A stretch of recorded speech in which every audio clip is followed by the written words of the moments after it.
Wal ibadatu ma'khudhatun minat ta'abbud. Dan ibadah itu diambil dari kata ta'abbud. Wa huwa at-tadhallul. Maknanya adalah merendahkan diri. Yuqalu, ada juga yang berkata, tariqun mu'abbadun. Jalan yang mudah itu adalah kalau banyak bekas kaki yang menginjaknya. Hadza min nahiyatil lughah, itu secara bahasa.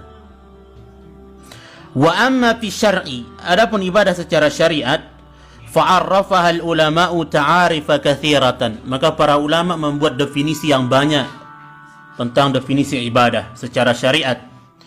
At-ta'riful awwal, definisi yang pertama, annaha ghayatul hub ma'a ghayatiz dzul. Ghayatul hubbi ma'a ghayatiz dzulli. Pakai dza. Di ibadah itu definisi yang pertama puncak kecintaan dan puncak ketundukan. Itu ibadah, itu maknanya. Ya.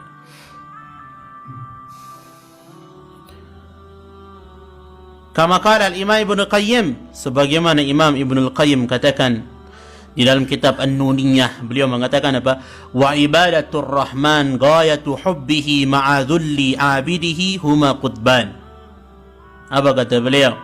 Ibadah kepada Allah adalah puncak cinta kepada Allah disertai puncak ketunduan kepada Allah Subhanahu wa taala dari hambanya. Ya. Huma qutbani, itu adalah dua poros. Dua poros. Jadi puncak kecintaan dan puncak perendahan diri. Ya, itu ibadah. Wa alaihi ma falqul ibadati dairun ma dara hatta qamatil qutbani. Di atas dua poros inilah ya ibadah terus beredar hingga poros itu tegak. Wa madaruhu bil amri rasulih la bil hawa wan nafsi wasyaitani. Dan sumber dari peribadatan itu adalah agama yang dibawa oleh Rasul sallallahu alaihi wasallam, bukan dengan hawa nafsu dan juga bisikan syaitan. Di sumber ibadah itu adalah apa yang disampaikan oleh Rasul sallallahu alaihi wasallam, bukan kita mengikuti apa yang kita inginkan dari ibadah itu. Jadi tidak bisa ibadah itu sesuai dengan keinginan kita. Bukankah kita mengakui kita sebagai pengikut? Bagaimana sih pengikut itu? Pengikut itu mengikuti apa yang dilakukan oleh orang yang dia ikuti, itu pengikut.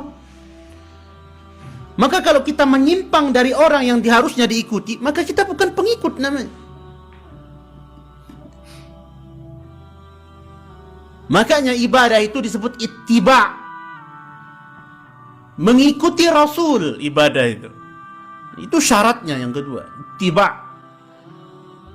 Ikut apa yang dilakukan oleh Rasul dan cukupkan dengan itu.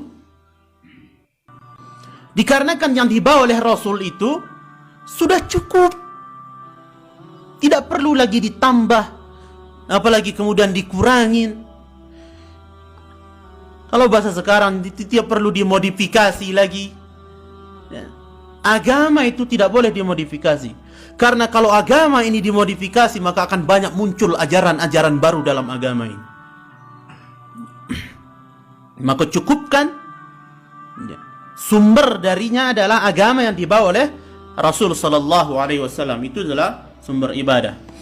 Makanya Syekh Shalih mengatakan, fala budda minal jam'i bainal amrain. Maka harus menggabungkan dua perkara tadi, yakni ghayatul hub ma'a ghayatiz dzulli. Puncak kecintaan dan puncak ketunduan, perendahan diri kepada Allah. Faman ahabba syai'an wa lam yadhilla lahu lam yakun dzalika ibadatan lahu. Maka kalau ada orang mencintai sesuatu tapi dia tidak merendahkan dirinya terhadap sesuatu itu, tidak bisa disebut ibadah. Ini ibadah ini menggabungkan yang dua ini. Menggabungkan cinta dan ketunduan. Ibadah.